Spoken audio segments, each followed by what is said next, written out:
Welcome back to the MovieBabble Podcast. This week you've got myself and Nick as we're talking about Sean Connery and kind of the legacy that he left, as well as what's going on with Netflix and some releases that we've seen lately, old or new.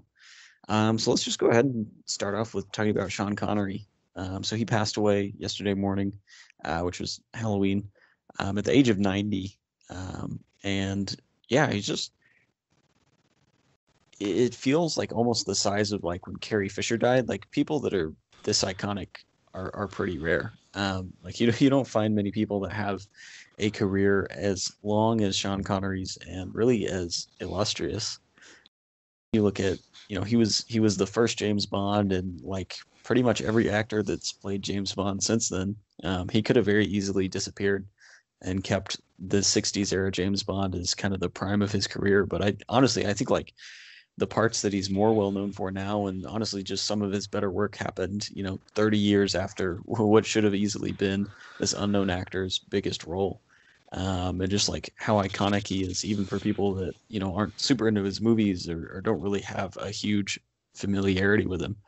I mean, just like the accent and the presence of Sean Connery is something that everybody really acknowledges. You really just like don't see many people that kind of achieve this status of icon or celebrity. Yeah, he's a singular talent if there ever has been one. He's just so cool. I think just the lasting image I have of him is in, I think, Goldfinger, where he has the cigarette just hanging off his lip, and it says Bond, James Bond, and it's just the coolest thing. He's just so effortless in everything he does. I love him so much and everything he's in, and I do feel like it's a little bit bittersweet outside of his death, which is just really sad. But he disappeared for the last 2 decades or so, and I mean, I'm sure he was incredibly well off, so good for him. But what was his like last big movie? It was like the League of Extraordinary Gentlemen, and that was 2000 something. Um, so it does feel like there was maybe a last leg of his career where people could really enjoy him on screen for what just an awesome talent he is. But even then, he's just an amazing career, as you said, just so many different amazing roles. And the thing I do love about him is you look at something like his role in The Hunt for Red October, where he's just clearly a Scottish man doing a Russian accent. Like it just does not work at all. But he's just so magnetic and so good that you literally do not care. You're like, fine, this Scottish man is Russian and he is just amazing.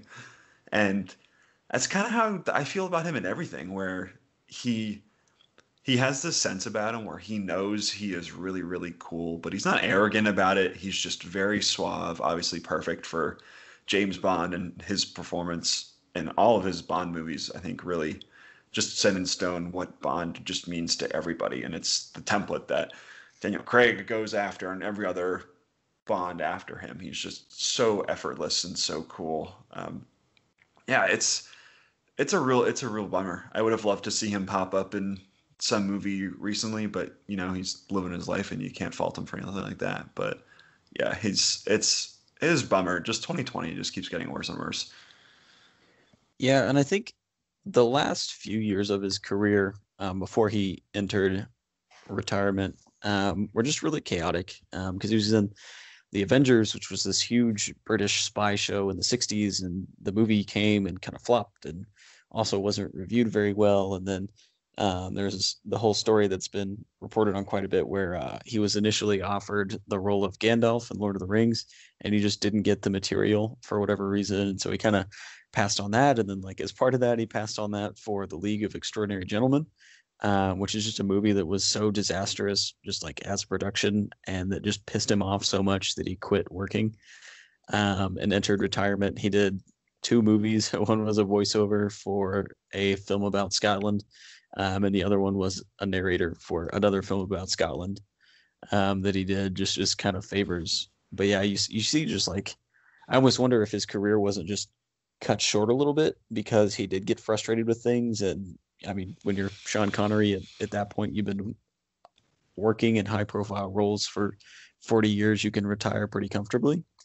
So I wonder what, is there a world where Sean Connery had done Lord of the Rings or had kept going or come back for Indy 4, had some of these bigger kind of hits to his career not happened? Yeah, and I mean, we've seen other people like that, like Gene Hackman. Like when was the last time he did a movie? It's probably around the same time he stopped too. But some guys just want to, or they just feel like they're done, and I feel like it's just like any other job. I feel like it is funny when we think about, oh yes, the art and the artistry and of all this stuff, and for a lot of this, like, yeah, it's still a job, and sometimes people are just tired and they want to go live their life.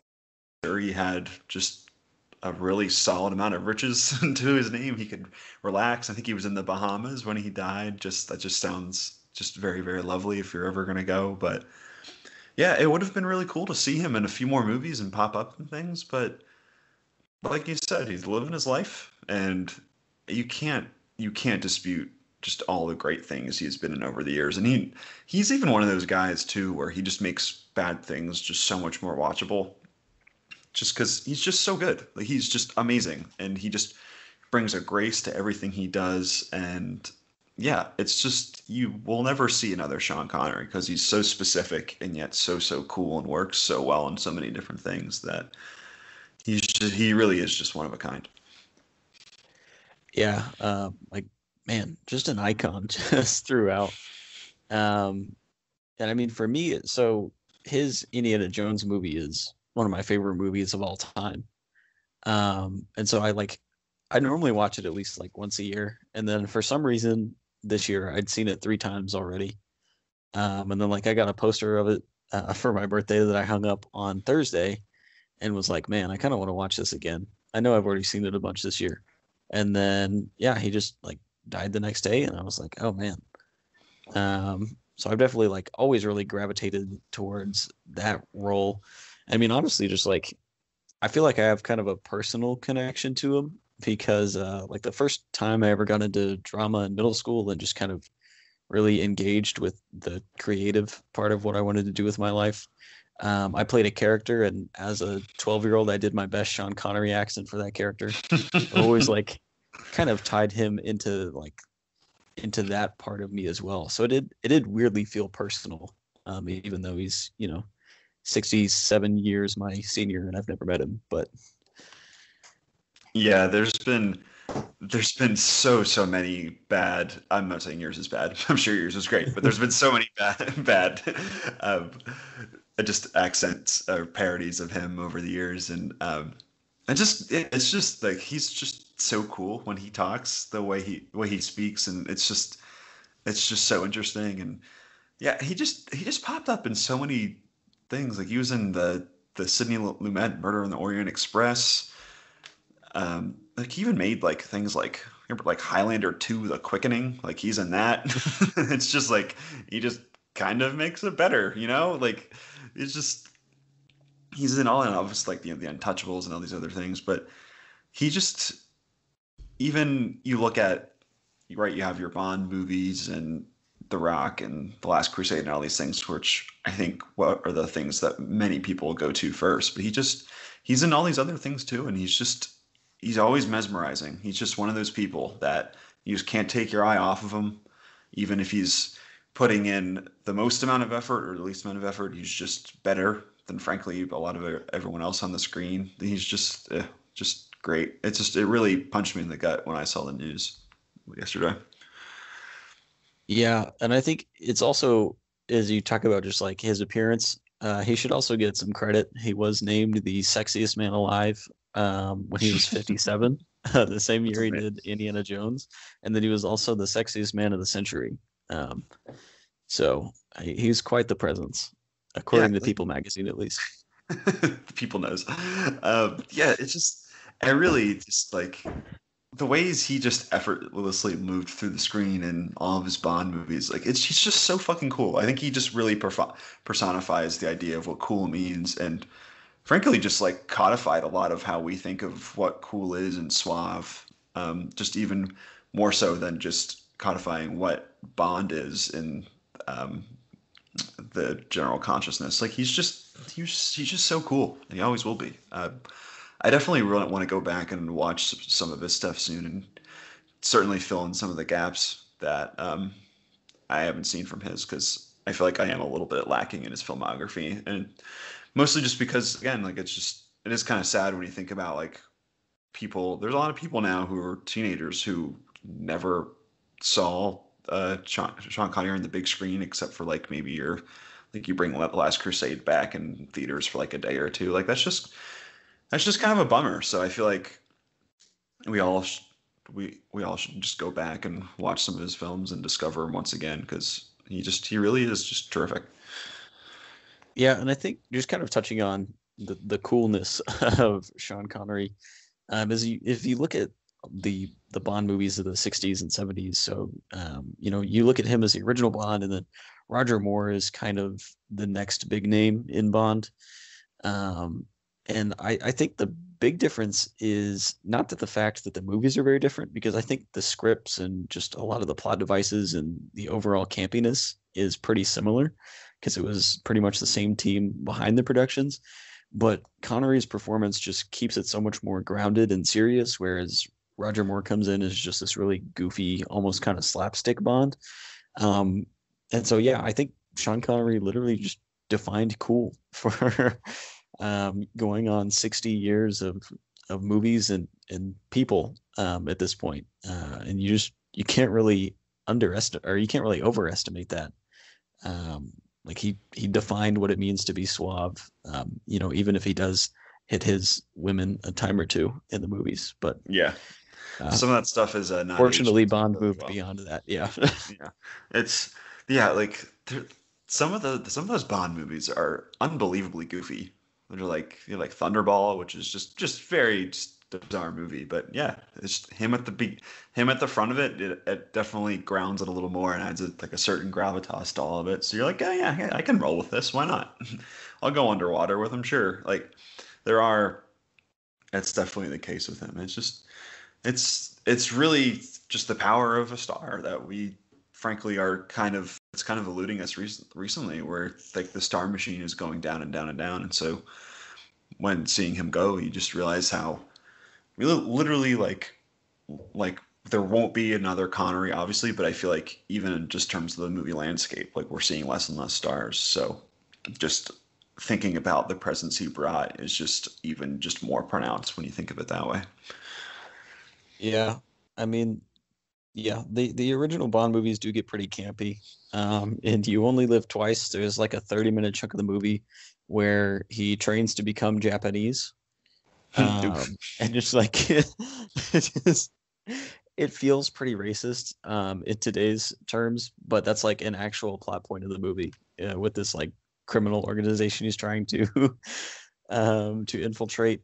And then just like a lot of his one-liners would just feel really stupid coming out of anybody else's mouth, but they just work. And then so when I found out that he died yesterday, I changed my plans from watching horror movies all day to watching Connery movies all day. So I started off with Goldfinger, and I still think it holds up as one of, if not the best Bond movie. But yeah, he brings so much to that movie, because it's a fairly simple plot. The bad guy wants to blow up a bunch of gold so that his gold is worth more money. There's like a knockout gas. But Connery really grounds it, even though he's fighting a guy with a destructive hat. And like the biggest confrontation he has with Goldfinger is over a game of golf. And just like doing so much with something that could very easily be pretty bland, which I feel like in the era where they were cranking out Bond movies once a year happened really easily. But man, when he shows up, he shows up. Yeah, what is the other? Definitely there's a few bad beats in his filmography. There's like that one movie. What is it called? Oh, it's the one in the Lion where he plays like a Moroccan chief or something like that. Like it's tough, like that would not have. So that's not a thing that happens in 2020. But yeah, you're right. Like there's like you have the golf scene and Goldfinger. It's really a lot of this is all kind of just window dressing for him to do his thing. So and yeah, like maybe he got away with being a Moroccan chief at the time, because he's just so magnetic, and obviously that's just not the way to do it. But yeah, he's just one of a kind. You watch him, and you're like, fine, I'll watch him on screen for a really long time. Yeah, and it's funny just like how he ended up coming back to Bond twice without ever really meaning to. um, just with Diamonds Are Forever because they had to replace Lazenby, who I think audiences didn't really warm up to, and Lazenby was like, I'm really only here for the one. And so just like him coming back to that movie, which wasn't his plan, and then 14 years later coming back and doing it again with like the quasi official Bond movie, which they titled Never Say Never Again because he'd already said Never Say Never and then come back for Bond. So just like his willingness to do just, I guess, kind of the slop sometimes, for whatever reasons, but he still pulls it off. I think Never Say Never is still one of the better Bond movies in my opinion, and even Diamonds Are Forever, which I understand like the hardcore Bond fans don't really like. And kind of the opening sequence, you see almost like a Bond unhinged, where he's going after the people that murdered his wife from On Her Majesty's Secret Service, and there's a really good scene where he like breaks into this facility to go kill Blofeld, and like melts him basically, or at least melts the person he thinks is Blofeld, and it's really intense for the Bond of that era, but really only Connery could pull it off. Yeah, it really is a bummer. What would you say is your favorite performance, or I guess movie from him? Is it Last Crusade? Yeah, hands down, Last Crusade, no contest. Yeah, it's been a minute since I've seen that. I got to go back and rewatch it. I think a lot of my touch points with him are like I don't like I've definitely seen all of Goldfinger, but like not all in sequence. It's kind of like one of those things where people are like, "Oh yeah, I've seen Shawshank," but like never all at once because it's always just on like AMC or TNT or something like that. I feel like that's kind of my relationship to that movie, but I just can't get over like just there's like the little things he does, like I mentioned before, where he just like the way the cigarette hangs off his lips, like it's just like no one does that. Like it's just so cool the way he does things. So even not even seeing it all at once, I'd probably have to say Goldfinger. But yeah, Last Crusade is definitely up there too. Yeah, and I watched The Rock for the first time in about 10 years, yesterday. And so I remember I would have seen that, man, probably when I was like 10 or 11. And I was like, this is the best movie ever. I definitely didn't feel the same way yesterday, but it's kind of the same thing. Like, it's just a very chaotic movie. And, Nick Cage is also being like his usual brand of chaos during that movie. The plot's just like all over the place, and people are being blown up by missiles and like dissolving because of little poison orbs. And Sean Connery is like just talking about going home and fucking the prom queen. And he just says what could easily be the cheesiest line of the movie with the straightest face. And again, just like really grounds that movie when you have just like the chaos of a 90s Michael Bay, and the chaos of a 90s Nicolas Cage in the same movie. Connery's really there to keep it centered. Yeah, it said it all right there. He's just great. I need to go back and watch a few of his things this week, but yeah, this just hit me hard. It's just, like Halloween, like we had a safe thing planned with get together with a few friends, and you just see this in the morning. You're like, wow, I'm just kind of sad. Just like 2020 just never lets up, and we only have 2 months now, so we'll see. We'll see what else happens. I guess this goes up before the election on Tuesday, so maybe I shouldn't hold my breath. But I swear, if anything happens to Betty White. oh my, no, you spoke it into the world. No. Oh God, but yeah, we'll definitely miss him. It's a real shame, and I'm sure there's going to be a lot more stuff that comes out about him over the next few days because I've seen a few people come out and be like, "Yeah, this guy was just the best," and it's sad. It really is. Yeah, I've seen Last Crusade 4 times this year, and I'm not ruling out a fifth. Uh, maybe like fifth and sixth, or sixth and seventh, or whatever too. it's weird because like I've definitely seen that movie before, Um, I probably watch it about once a year, and then just for some reason this year, I'm just like probably about every 3 months. I'm like, you know what, I really want to watch tonight. I just want to watch Harrison Ford punch Nazis and Sean Connery wave his umbrella at a bunch of pigeons while making squawking noises. Uh, but I do think, just kind of talking about how he grounds a lot of these other franchises, I think Last Crusade is definitely the most personal of the Indiana Jones movies. It definitely feels a lot more intimate because really Indy doesn't have any strong relationships in the second one especially, and even his main relationship with Marion in the first movie is just kind of a different kind. The romance between them isn't really the point of the movie, whereas Last Crusade just feels a lot more human because there is this ridge rift between Indy and his dad, and just watching that kind of play out. And there's a really powerful scene where right at the end of the movie, Indy's reaching for the Grail and he's about to fall into a chasm, just like his lady friend just did. And Sean Connery's character calls him by his nickname Indiana for the first time. And he just Connery says one word and it really just like grounds the whole movie and really brings the heart of it out just in that one moment. So yeah, he's definitely going to be missed. Yeah, I'll really miss him. It's a real shame. So yeah, that is our thoughts on Sean Connery. It's hard to really kind of encapsulate someone who has a legacy that's just that massive. But he's definitely going to be missed. And to wrap it up with a quote from The Sandlot: "Heroes get remembered, but legends never die." And I certainly don't think Connery's legacy is ever going to die. Yeah, we'll keep coming back to him again and again and again. He's just too cool, just the best. Yeah. So moving on to things that will actually be forgotten. Let's run through the Netflix top 10 for this What week. a segue. It's pretty spooky, no surprise. Also, you can see some Christmas appeal popping up at the bottom, and really at the top too. So for the top 10 this week in the US, it was number 1 was Holiday. Number 2 is Rogue City.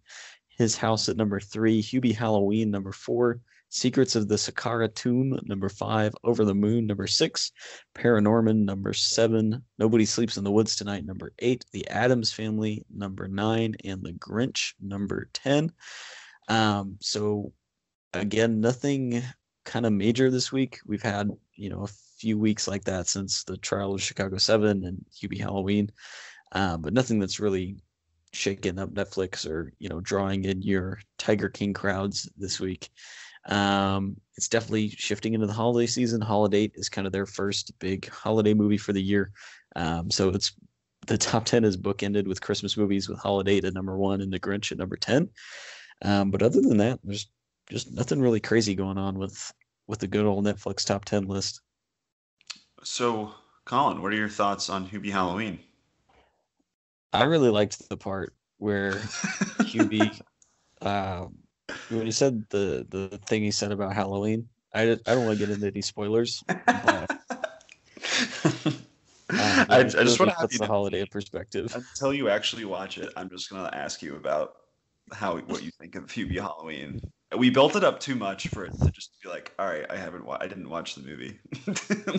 So it might be April 2025, and if you haven't seen Hubie Halloween yet, I'm still going to ask you about it. You know what? When I was going to say when the New Mutants gets released, but that's already been released. What's the new shifting date? When the King's Man finally gets released, then I'll watch Hubie Halloween. Fair enough. All right. Well, tune in next week for more non-Hubie thoughts, I guess. But yeah, I'm pretty sure this list is going to be just splattered with Christmas movies here pretty soon. Netflix is definitely going to start amping up their selection of those, especially as we get closer to Thanksgiving. And then just after Thanksgiving, it's just going to be Christmas movies for all 10. I'm dreading. So Holiday seems like it's the start of the elevated Hallmark Netflix movie that they've been doing a lot of the last few years, and I'm dreading the the inevitable Christmas Prince 4 or whatever number they're on that I'm gonna watch and hate myself for doing. But yeah, I feel like Holiday's only beginning of that, and I guess I'll watch that sometime this week. I like Emma Roberts, so I don't know. I mean, Mank is the only holiday movie I'm really interested in. So, Just yeah, I just want to watch David Fincher just hate everything and critique Hollywood. That's the joy I get out of the Christmas season. yeah. So that is the Netflix top 10. But then, of course, there are other streaming services. None of them seem to be doing as hot as Netflix right now, except with Disney Plus. But unfortunately, this is not TV Babble, so I won't be going into The Mandalorian. But you did watch HBO Max's latest masterpiece. If you'd like to talk about that. uh, I wish I didn't. Yeah, I caught up with The Witches, which, if you look at it last week, when you combine that with Rebecca, Netflix's new Rebecca, just a really tough week for remakes. Just not what you want there. Um, but yeah, this is Robert Zemeckis' remake of The Witches, and I actually rewatched or watched for the first time the Witches from 1991, I believe, but directed by Nicholas Roeg. So just unbelievable director. No, Don't Look Now, The Man Who Fell to Earth. Just bringing his talents to this just really angry Roald Dahl story, and it's amazing how much that story just hates kids because these witches are just basically just terrorizing these little kids for the entire runtime. So I guess for people who don't really know, it's just and in both movies, it's this kid and his grandmother go to this hotel, and the grandmother has forewarned him about how witches are real, and they wear all these disguises, and they actually don't have feet, so they always wear these just weird shoes, and they always wear gloves because they have claws underneath, and they're wearing all these wigs and things like that. So he has a run in with a big group of witches who are about to spread this crazy virus that they have just created, and it'll turn all the kids into mice in the world. So they're just going to go out into the world and spread it everywhere, and all the kids will be evaporated from the earth. And it's a Jim Henson production too. So when the witches get rid of their like all their skin and everything, there's really fun, really gross creature designs. Obviously, just the Henson stuff. It's amazing. And then for basically the second half of the movie, you're following the lead character who has been turned into a mouse because the witches find him and they turn him into a mouse, and so it's just them trying to save the day and get back at the witches and everything, and it's just terrific. And then now we have the new Robert Zemeckis version, and it just really sucks. Like it's really really terrible. Um, it's just another. I don't really get what Robert Zemeckis is doing. Like we need to stop him. I don't understand what he's doing these days, but it seems like this version of what he's doing here, it was just another way for him to just play around with CGI and digital photography, which he's just been doing basically his last few movies, last decade or so. He's just been toying around with stuff like that. But yeah, this movie is just very, very terrible. It's very bland. He's been writing his last few movies, and they're just really awful screenplays. It feels like he's just more focused on the effects and everything. Um, Except I don't really know. He has been. I will say he has been pretty inventive with some of his stuff, like or at least like conceptually. Like Welcome to Marwen. Haven't seen the movie. The stuff that he's playing with the doll Steve Carell looks interesting. I guess it's technically inventive, quote unquote. I don't really know about the execution, but what he does with the CGI and the witches is it's really bad. Like it looks like it's right out of 2009. And so Anne Hathaway is the star, and she's reprising the role that Angelica Houston just does phenomenally in the original movie. But Anne Hathaway is very game, and she's doing this just very hammy Russian accent, and she's really going for it and trying to have a fun time. But the entire movie, so they made a choice in this new witches movie for all of the witches to when their guard is down and they're like this is my true form. They talk with these very elongated mouths, which I describe as a combination of the big Pennywise mouth when he has like the thousand teeth when he opens up his mouth. Um, it's that, and then maybe like it's a combination of that and like the elongated Winter's Tale Will Smith mouth. If you remember that movie, like it is it is just like awful to watch, and it looks like just pure rubber. Like it's not like a good effect. It looks really terrible, and the mice are now all CGI, and it looks so bad. This movie is aging terribly already, whereas the Henson stuff just looks amazing, and that movie's just so much more cohesive and just makes more sense. So I recommend you stay away from this. Go watch more Sean Connery movies because this movie's just really, really bad. I don't really get what Robert Zemeckis is doing anymore. He's just there's the joke in what in the I'm thinking of ending things. There's a really funny Robert Zemeckis joke in that movie, and I feel like this like The Witch is is a good encapsulation of it because I just of what he's doing because it's just so bad. Well, I need to have seen The Witch to understand this movie. So yeah, it's the prequel. So that there was one witch and now there's many. So that's kind of it. So now, yeah, Anya Taylor-Joy's running around doing her thing too. Um, it's just don't watch this movie. It's just really bad. And it seems like I don't know what kind of numbers this is doing for HBO Max, but I guess this movie costs like a lot of money. Like you can see they put a lot of things into this, but it's just CGI slop, and it's gross and not in a way where it's like, oh, that was like well designed. It's just very poorly constructed, and it's very memeable. So I haven't seen a ton of memes about it, so I think that means that people aren't watching it because it's very much Anne Hathaway looks ridiculous with all this CGI on her, so we could really make fun of this. But I guess that you haven't seen it on your timeline. That just kind of shows how no one really cares about this. But yeah, just go watch the original The Witches. It's just so good, and it's Nicholas Rogue just hating children for like an hour and a half. It's great. Don't watch this one. Yeah, I don't know. I feel like I need to see it before I watch Halloween 3 Season of the Witch, though, so I can really get the before and after.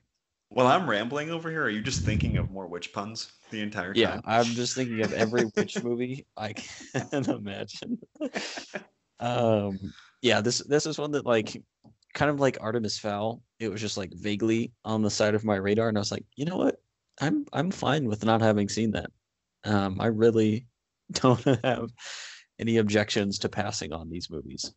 So yeah, I think it's going to just kind of sit there at the bottom of the HBO list until the Snyder Cut inevitably collapses everything that Warner Brothers has built over the past 90 years.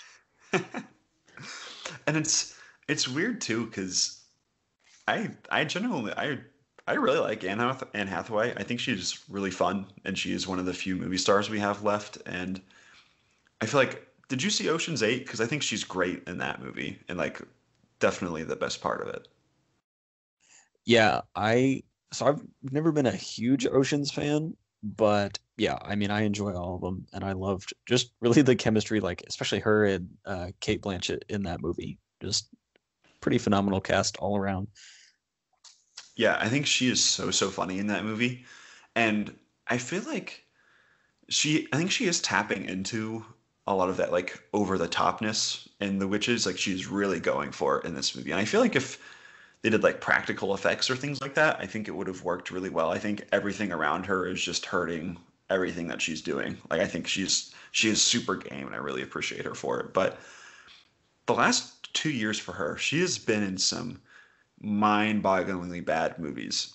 So she was in Serenity, that movie that came out last year with Matthew McConaughey, and I think Jeremy Strong is in that. And I don't want to ruin that if you haven't seen it, but it is one of the most bonkers movies you will ever see in your life. It is insane.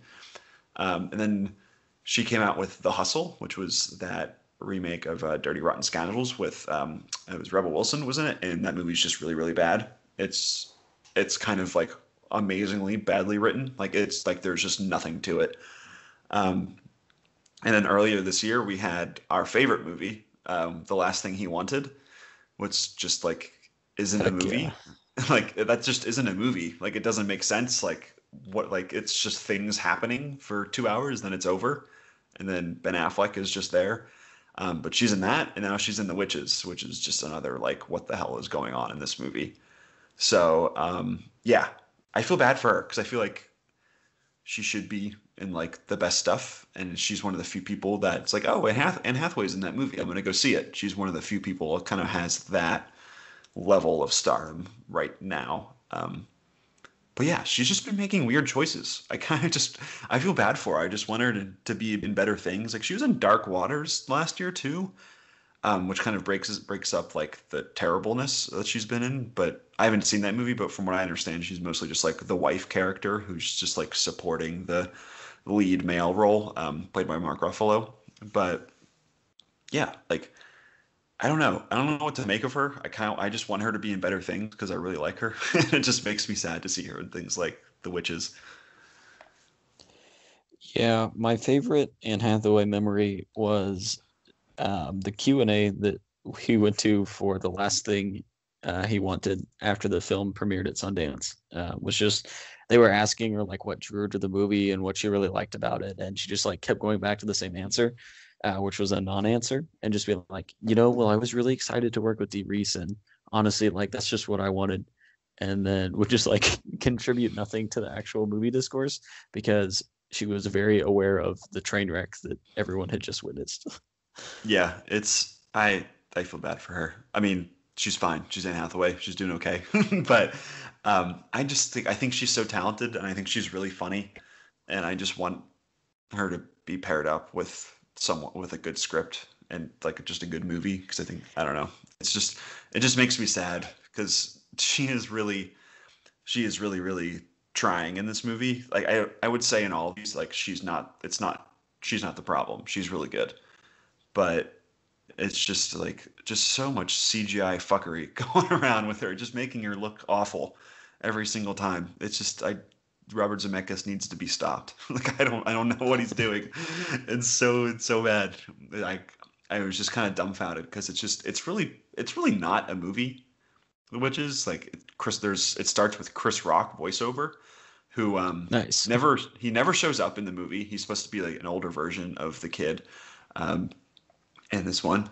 I guess he shows up later, but it's a voice role, and I guess I won't really spoil it in case you really want to watch this movie, but you shouldn't because it's not good. But it's just very baffling. Like it's not. There's no point of him being lending his voice to this whatsoever. And then Octavia Spencer is just sort of there.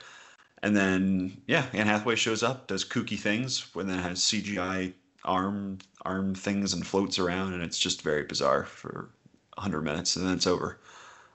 So don't be like me. Watch something more interesting. Yeah, It's so bad. I plan on this conversation being my only exposure to the movie, so I think we're good. Yeah, I'm trying to like just like throw everything I can out now, get all my thoughts out, so I never have to think about this movie ever again. It's so bad. It's just really terrible. Yeah, just purge the thoughts from your head. It's oh my God, I can't get over it. There are some faces that the CGI makes her do, and you're just looking at it. You're like, what the fuck? Like, what were they thinking? Like, it feels like it's maybe not finished. I don't know. Like, it's just not well done. Yeah, I'm done. Yeah. That is The Witches, the latest in the Zemeckis train wreck series. Before Nick and I got on, we were talking about just like movie directors that have unofficial trilogies, like the Cornetto trilogy for Edgar Wright, or the like Jazz or Obsession trilogy from Damien Chazelle. And I think Zemeckis is working on his just garbage trilogy, which really started with Welcome to Marwen, and is now picking up. But the third act is really where it's gonna cement itself. What was like the last good movie he made? Maybe like Flight. I guess people like that one. Kind of, sort of. Denzel, Drunk Pilot, maybe.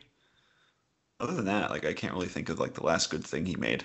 It's just been a lot of very scary, like digital photography projects, like Beowulf or like the Polar Express, or even The Walk, which was just an excuse for Joseph Gordon-Levitt in a French accent to do all the 3D like IMAX Honestly, stuff.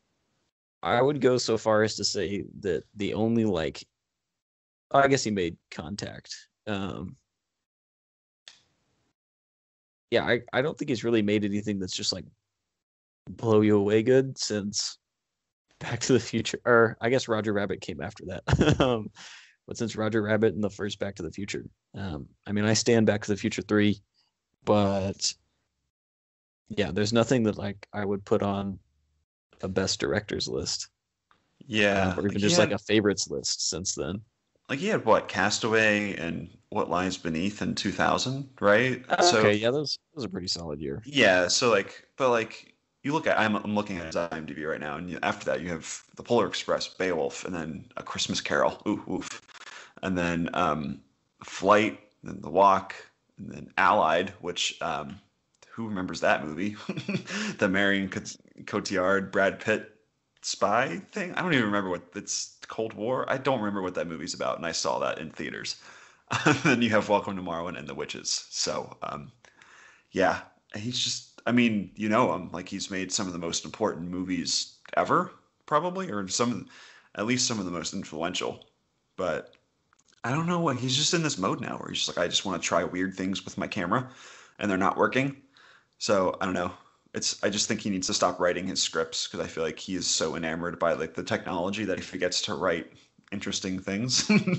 So I don't know. I think he just needs to figure it out. But he also probably has a shit ton of money, so he's just like, I want to do whatever I want. So I don't know. Who knows? Yeah, I think the best way I can describe Welcome to Marwen is it's like eating just plain bread. It's not toasted. There's no topping on it. It's just a slice of just plain bread. And you don't ever outright hate it, but you know it's not there. You know there's no value to what you're consuming. Um, that's just how I feel about Welcome to Marwen as legitimately like one of the most boring movies I've seen, despite like kind of like you said, like some of the visual things he brings to the table with like the Steve Carell GI Joe kind of sequences, but yeah, it's a plain white bread untoasted kind of film. Oh, and so apparently he's been tapped to do a live action Pinocchio. So I don't think he's not stopping anytime soon. And he has a screenwriting credit as well. So he's just gonna he's just gonna keep trying all this crazy CGI shit. Like he's just gonna keep going back to it. So I don't know. I guess he has a Yeah, lot of money. He has a lot of good Back to the Future money he's sitting on. yeah, and I feel like there are a couple other Pinocchios somewhere in the pipeline. Like I think Del Toro's working on one or had been working on I one. don't know. I have no idea. Maybe they're the same Um, project and now it's the Zemeckis is battle doing it. the battle of the Pinocchios. Oh, so Del Toro's doing a stop motion musical of Pinocchio that's due next Yeah, year. that's right. Yeah. And then Zemeckis would be the reboot of the 1940s film. I don't know. Zemeckis Uh, is also doing a movie with The Rock. What the fuck? What is hold happening? on. Tilda Swinton is in Del Toro's Pinocchio, so I'm in. All right. Well, can we just not get the Zemeckis one then? Can we just Can we skip just it? can we just ban that from Oh, I mean, existence? Ewan McGregor is Jiminy Cricket.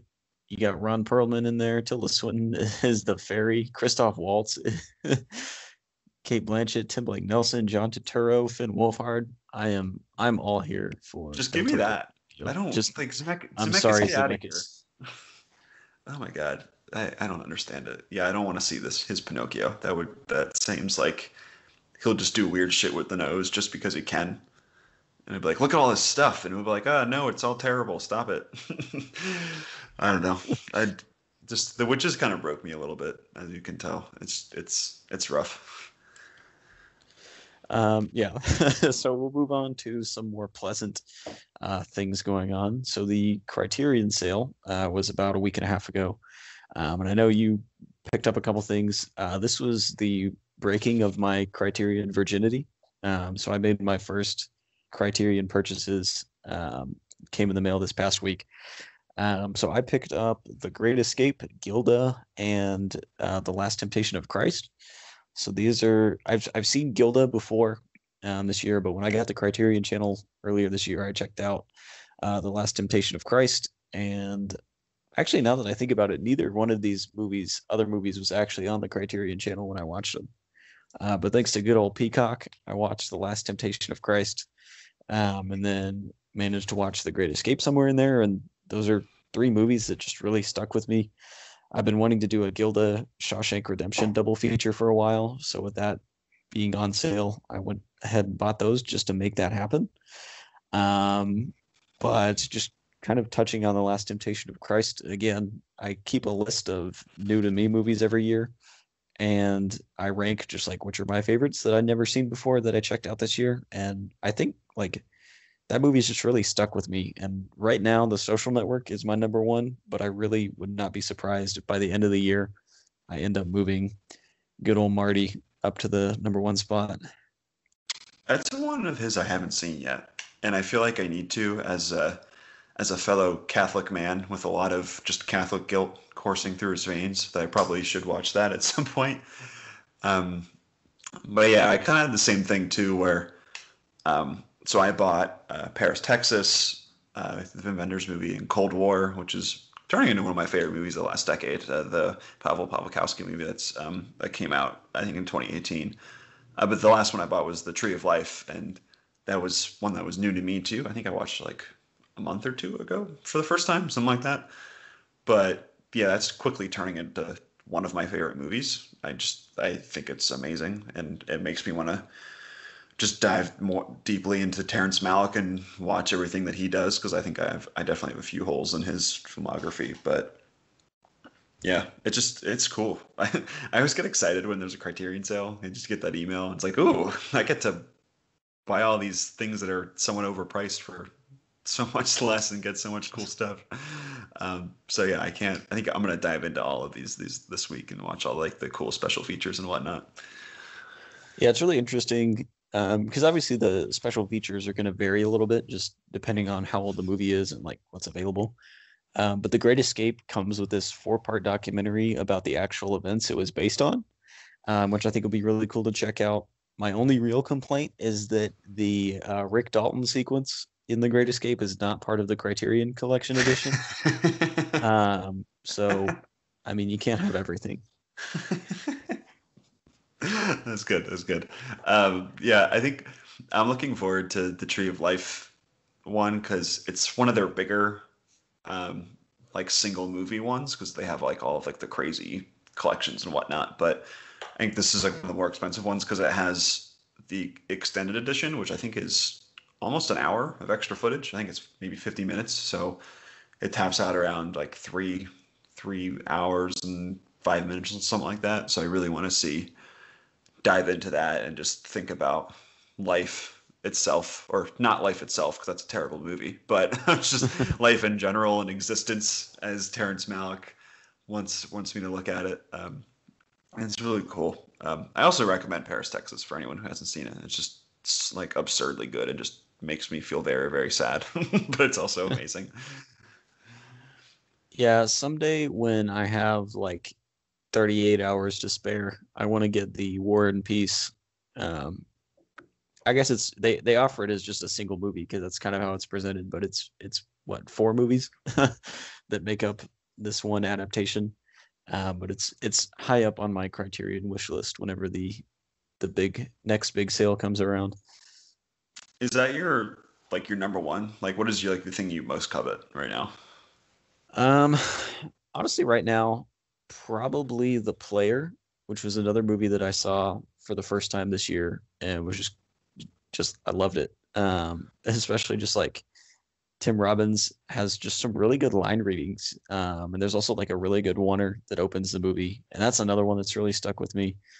So that's high up on my list. But in terms of just like when things come on sale, any of the collections, like the Before trilogy, the Three Colors trilogy, any of the trilogies would definitely be high on my list. And to be a true film bro, I need some Kurosawa on my shelf. So it's definitely high up there. Yeah, there's a few. I think definitely I just I feel like we don't appreciate how much good old Marty not only does for just his movies, how like what he does for cinema and that, but like I think we fail to realize just how big of a player he is in world cinema. So I do want to check out the World Cinema Project shorts that he has on there, which is like this big collection and the stuff that Criterion really champions. So maybe that's something I want to get at some point. But um, I really think Punch Drunk Love is one on my list that I've been wanting for a while. And there was like the big Criterion sale back in, I think it was August, where they do the thing with Barnes and Nobles and they're all 20% off. And that one was immediately sold out. And I was so pissed because that's the one I really wanted. So I think I'll get that one at some point. And Squid and the Whale, Noah Baumbach's movie, I want to get that at some point too. But yeah, I always look at these lists and I feel like, wow, I just need to watch more movies because a lot of them I just have not seen, and some of them I haven't even heard of. Maybe I'm telling on myself there, but I need to. I just feel like just need to watch more. When do you think we'll be getting Witches, the Criterion edition? Well, I hope it's the 1991 one. I would buy that one because that movie's amazing. And just also kind of wrapping up back with Sean Connery, Time Bandits is also pretty high up on my Criterion list, which is just like a bizarre time traveling movie where he plays King. I'm going to butcher the name, Agamemnon, but it's Terry Gilliam. So I'm down. You had me at Terry. But yeah, that's pretty high on my list. Yeah, turns out this Criterion thing not too bad. They're all right.